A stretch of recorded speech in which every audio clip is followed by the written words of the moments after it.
Welcome back, everyone, to our Star Wars Plus live reaction, temporarily turned review segment of The Bad Batch, titled I have a Bad Batch feeling about this. In case you're wondering why this is review style, COVID happened. The human malware.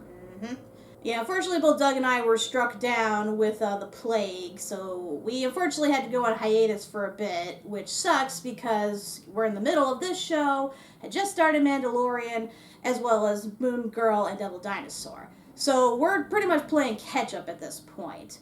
And the best way to do so is basically review these 2 episodes straight up, so that way we can catch up in a proper manner. Brings back memories of first season. Yeah, we're back to the old style, but just for this one episode. Afterwards, we will go back to live reactions. For now, we're going to talk about the first 2 episodes that aired since we got sick, which is Metamorphosis and The Outpost. 2 very different episodes, and man, does shit happen in them. The first episode, Metamorphosis, you saw the movie Alien? Yeah, it's the plot of Alien. Well, I shouldn't say exactly. It's very similar to that, mostly in the A-plot. But believe it or not, we have actual legit plot in this episode. In that, we actually see something come back from Clone Wars. If y'all remember from long ago, in a segment that we thought wouldn't go anywhere, where they discovered this giant-ass monster that was living in the crust of the planet. Well, they decided to pull a King Kong and bring it all the way back to Coruscant, where it ran amok and caused havoc. But they got it under control, and it was hinted that they planned to use the monster for cloning. That was the last we ever heard of that plot thread. And it was called the Zillo Beast. Yeah, good old Zillo Beast rears his ugly head once more in this segment. Apparently they were successful in cloning it, and it now thrives off electricity because we see it go from this tiny little disgusting xenomorph thing into a giant Godzilla-like creature. Pretty much anybody who saw it is most likely dead at this point, because the Empire did not want that getting out. As per tradition, when it comes to people transporting a deadly alien creature, the thing escaped on the ship and killed everybody. And the only reason the Bad Batch was involved in this episode is because Sid, seeing that it crashed, thinks, cool, we can get looting, which almost gets them killed, as per tradition. They find out about the cloning, that they're still doing it despite having blown up Kamino, and that this could possibly lead to very bad things. And we get confirmation because we see an old friend show up. Well, secret friend, I should say. Nala Se makes an appearance, and she's been in jail pretty much ever since they decided to blow up Kamino. But despite the fact that the Empire is usually good at strong-arming people into doing what they say, she adamantly refuses to continue her work on cloning. The only way they manage to actually get her to cooperate is by bringing back an old friend, well, definitely not a friend, someone we actually thought was dead, Lama Su. Yes, this bastard somehow survived, even though it looked pretty obvious that he was killed. And not only does he agree to get Nala Se to continue her research, he friggin' rats out Omega to the Empire.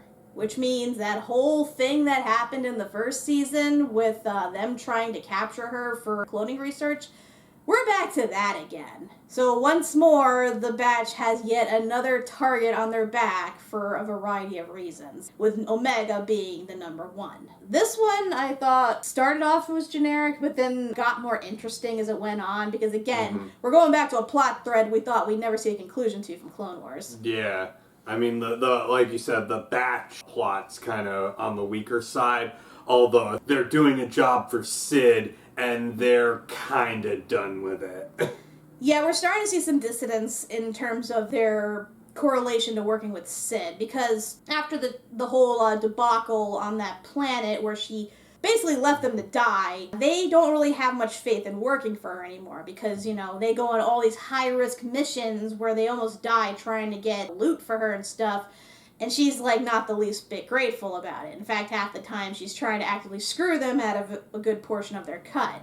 So, after that whole thing, they pretty much are coming to the conclusion that, yeah, we're gonna have to seek work elsewhere. We just gotta find a way to do so without her screwing us over. I don't blame him at this point. Don't get me wrong, I like Sid. She's funny, and she has her good points sometimes, but if I had to work for someone like that long term and I wasn't getting that much out of it and almost dying on a daily basis, yeah, I'd probably seek employment elsewhere. And I get it's difficult given what she knows about them, given that she could very easily sell them out to the Empire for just a dime. But they have to come up with a plan at this point, especially now that they have even a bigger target on their heads thanks to friggin' Lama Su selling out Omega. I also recall one thing I wanted to mention in terms of the Zillo Beast.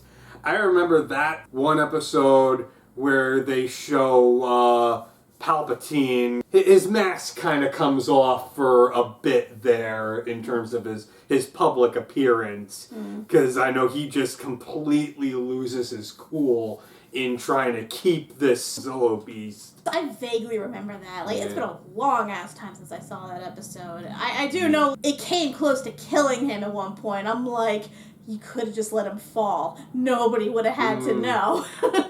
But, of course, we can't kill him. Not yet.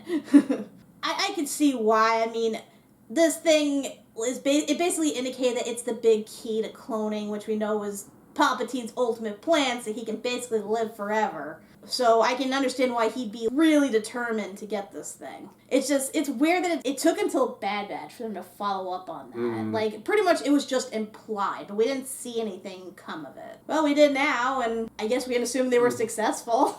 I mean, they basically executed an entire town just to keep the secret, so. Yeah. But, you know, like I said, it was a decent episode. But the next episode, holy shit, the next episode. I mean, talk about total whiplash here. So we finally get back to Crosshairs, and now he's starting to see things a little differently. He's starting to think that maybe he made a bad decision. We see a lot of clone hate in this. It was mostly implied before, like in Clone Wars, we see the occasional person who basically treated clones like an expendable commodity, which, yes, I get they technically are, but they're still people who experience pain and feelings and stuff. But in this case, we see just how truly expendable they are and just how worthless certain people seem to see them. Because, like, dear God, this episode. As I mentioned, we see clones basically getting fired left and right, being let go, being sent on dead-end or suicidal missions.